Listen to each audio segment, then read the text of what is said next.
We go in this world of woe, so much suffering and misery.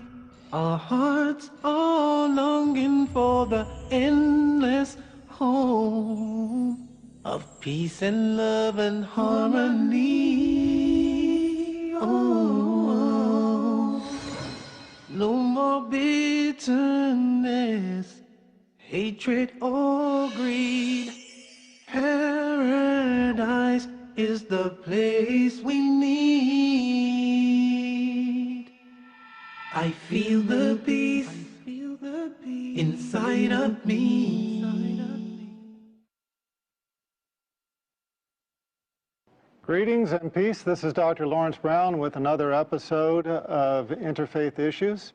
I'm coming to you today with a topic that might surprise a lot of you. And that is that today I'm going to talk about how I became Muslim. Through these talks and through my other works, a number of people have approached me and asked how I became Muslim and why. And if for no other reason than simply to tell the story once, answer everybody's questions, and let people know how I made this major change in my life and in my religion, I've decided to tell the story. The story takes us back to 1990.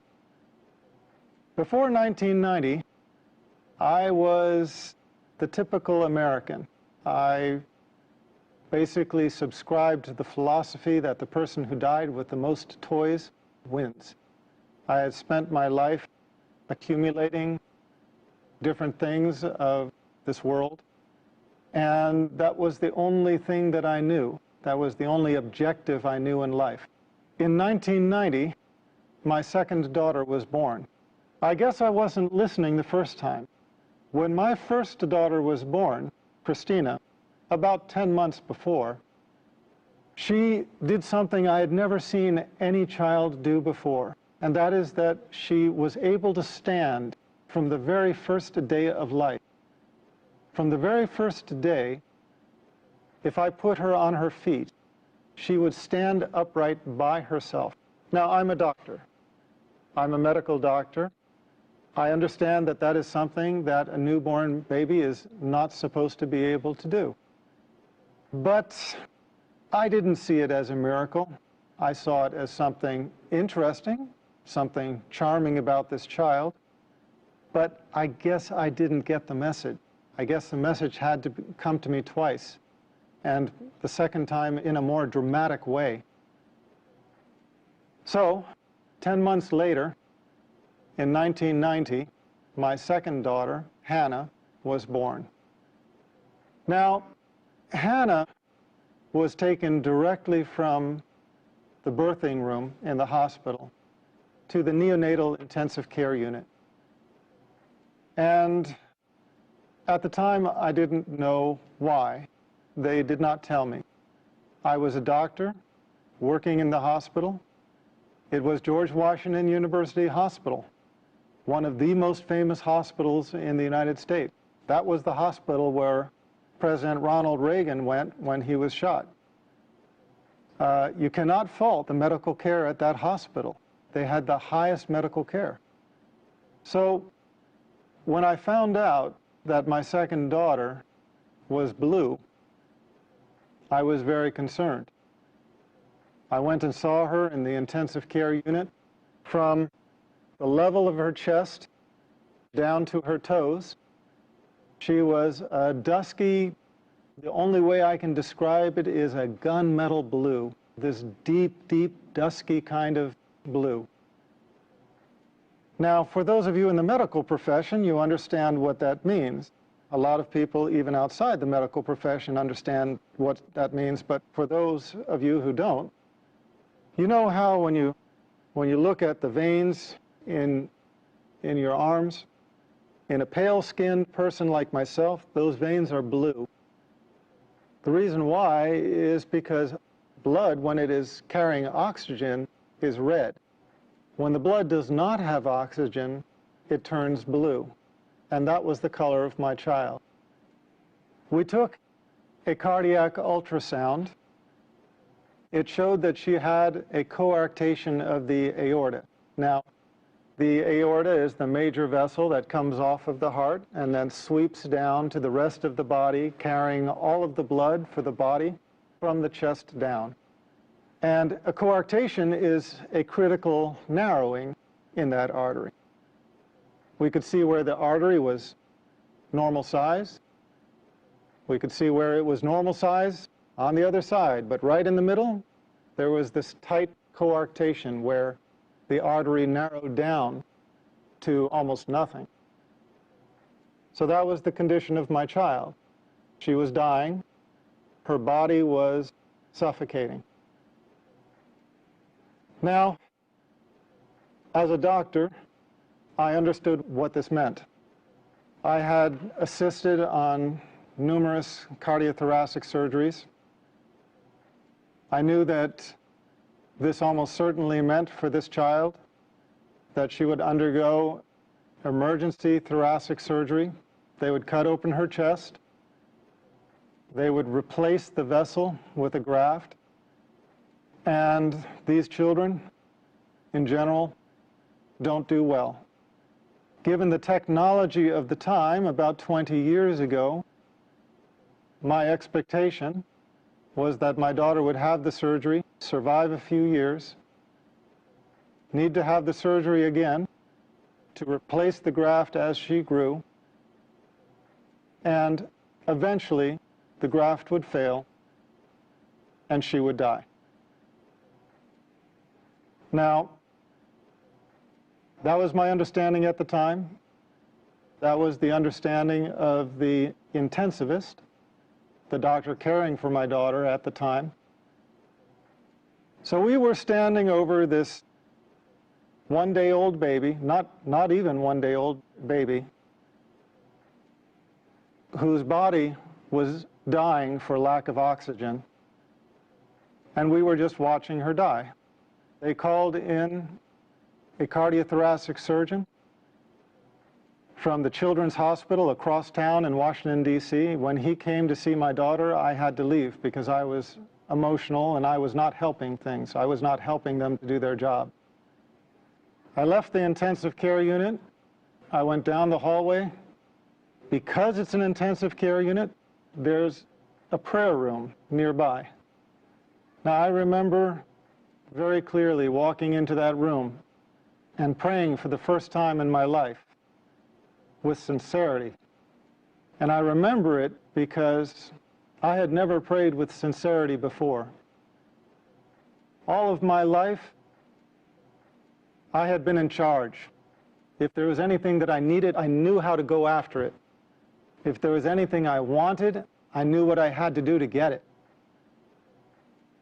I had never been in the position in my life where I faced a situation that I felt I couldn't handle it, where I knew that I was helpless.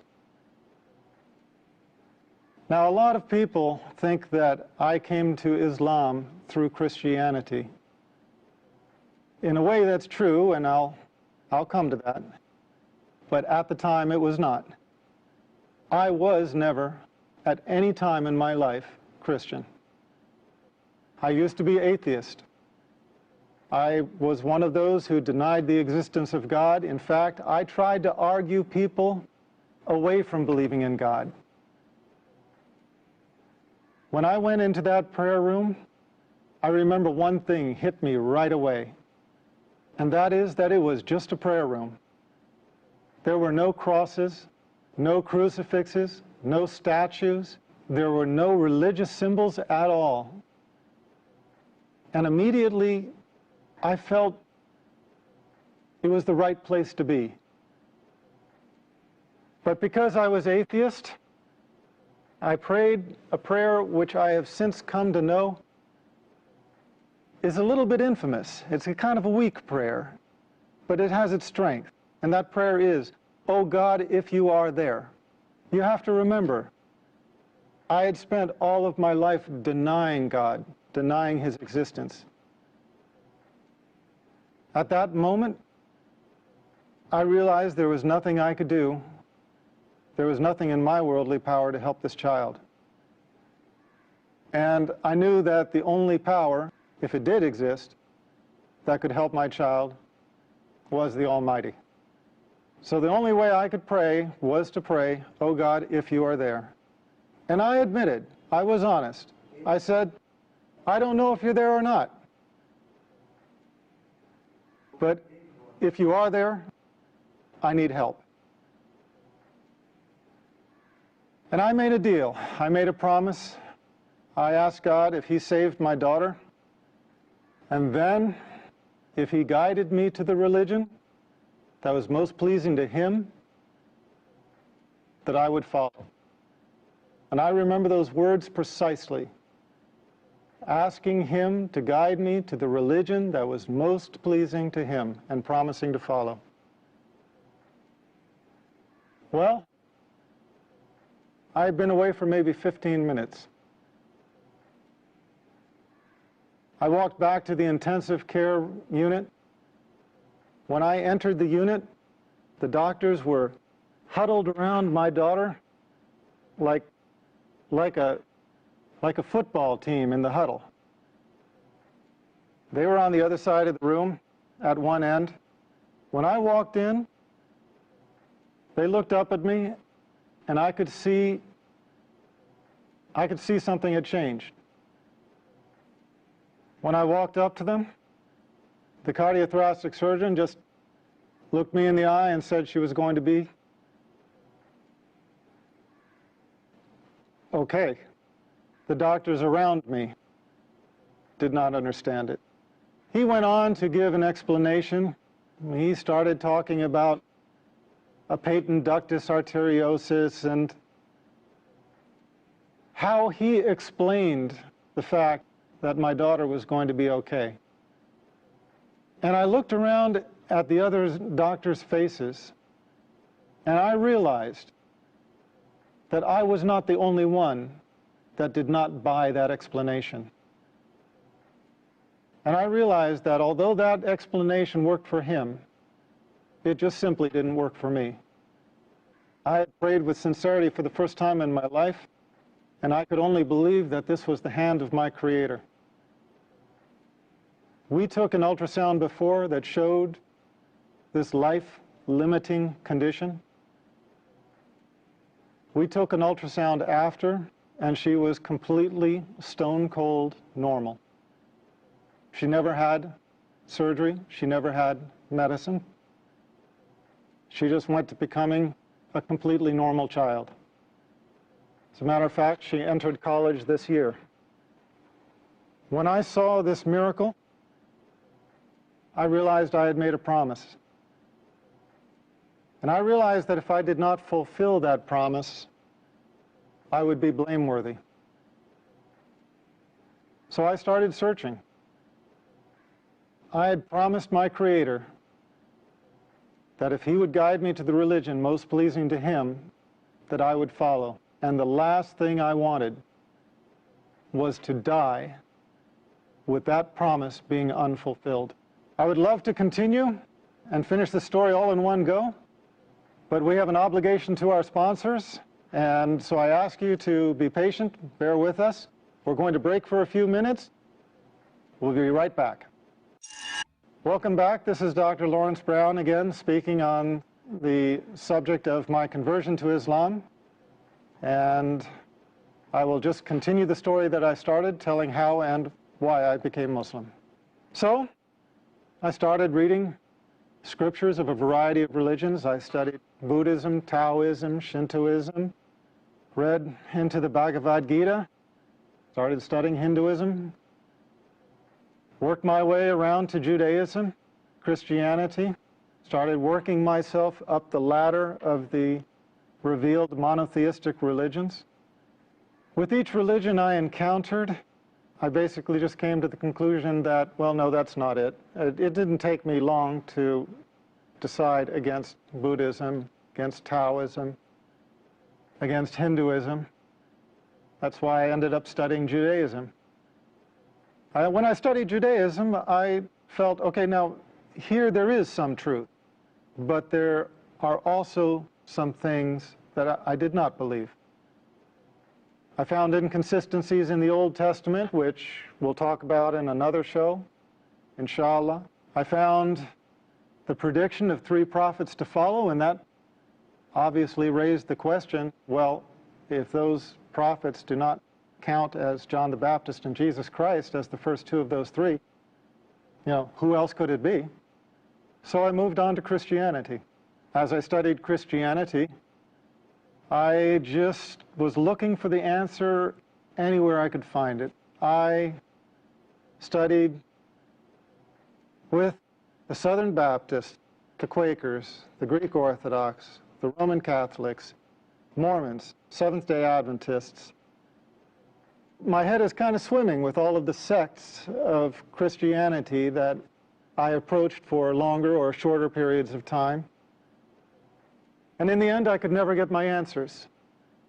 I would go to the priests, having actually done something that very few Christians, in my experience, really do, and that is reading the Bible and questioning aspects of it. Now, please understand, I don't mean this to put down anybody out there. I don't mean this as a criticism to Christians who hold on to their faith, but I just mean to say that most Christians accept their faith unconditionally without really analyzing it. I found Jesus Christ calling himself the Son of Man, so I wanted the priest to tell me, why do Christians call him the Son of God if he called himself the Son of Man? I found Jesus Christ in 3 places asked, what is the most important commandment? And he said, "Know, O Israel, your God is one God." And I couldn't find the Trinity anywhere. I said, well, if the Trinity is not in the Bible, why are people teaching it? Why are people believing it? Why are people following it? Why are people professing it? And they said, well, it's First Epistle of John, chapter 5, verse 7. And I found out that that's a forgery. It doesn't exist in the original manuscripts, which is why it has been modified in the more modern Bibles. It is why you do not any longer find in the reputable Bibles published in modern day, you do not find it talking about the Father, the Son, and the Holy Spirit, and these 3 are one. You don't find that anymore because the scholars of modern times have recognized that that was a misleading insertion. As Scofield's Reference Bible states, it's an interpolation. It's a misleading insertion. I wanted the priests to answer these questions for me, and I never found a single one of any sect anywhere who could. I felt almost more lost than before. I believed in what Jesus Christ taught. I believed that he was a prophet. I believed in God as one God. I believed that man's relation with God is direct, without intercessor. I believed that we are accountable for our actions. I could not believe that we carried the taint of original sin, a sin that we never committed. I was at odds with Trinitarian theology, but I was in agreement with everything Jesus Christ taught. And I found these 2 to be different. And no priest could explain this to me. For a couple of years, I was searching, not finding anything, because in the West, in America, really about the last religion most people even think to consider is Islam. It wasn't until I learned about Islam, about the Prophet Muhammad, peace be upon him, that everything suddenly made sense. Everything fell in place.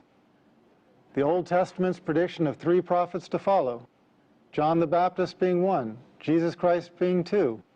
Who is the 3rd? The prophet of Islam, Muhammad, peace be upon him.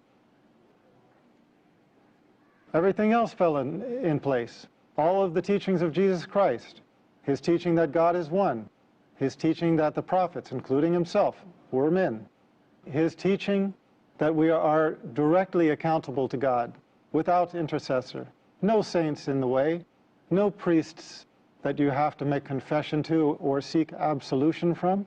No, our account is directly to God without intercessor. And I found the consistency in the creed throughout the chain of revelation. This was my reason for embracing Islam.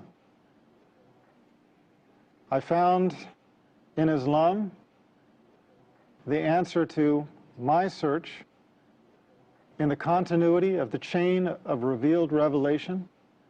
I found Islam as the conclusion in the chain of revelation. Now, that's my story. It's a very personal story, and maybe nobody benefits from it except for me. But it seems like everybody has a testimonial. And God guides who He wills. And if you are sincere, He will guide you to the straight path. But if you have some disease in your heart, if you have some insincerity, if you have some desire for the world where you do not put God as your priority, you can easily fall into this trap. You start out thanking God and you end up directing your worship to an element of His creation, worshiping the creation instead of the Creator. A few years later, as a doctor, I had a patient who had a son who was born with a lethal heart problem. It looked like he was going to die. She prayed to God. She asked for God to save her child, and she promised. Her child got better, the same as mine had. And you know what? She didn't keep her promise. She went back on it. And I guess that kind of concludes my story, because when I saw that, I realized that I didn't become Muslim because I'm so smart, because I figured it out, whereas somebody else maybe didn't. No. Here was this woman in the exact same situation. She was praying for the salvation of her child with a lethal heart defect, just as I had had a child with a lethal heart defect. And what was the difference between the two of us? The difference was simply that Allah guided me to Islam and made me sincere. And for whatever reason, she did not. She failed in her test. If there was one message I would send to the audience, it is just this. We come to the religion of truth not on our own, except as we ask for it. Allah guides those who He wills. Pray to Allah by whatever name you know Him. Pray to the Creator with sincerity. Ask Him to guide you in your heart and in your mind to the religion of truth and to make you pleased with it. And you will find, if you are sincere, and if Allah answers your prayer, you will find that the religion of truth enters your heart. And inshallah, you will join us as a brother or sister in Islam. Thank you for being my audience on yet another episode, Interfaith Issues. We will continue again, inshallah, and I look forward to being with you then. Peace, and may God be with us all.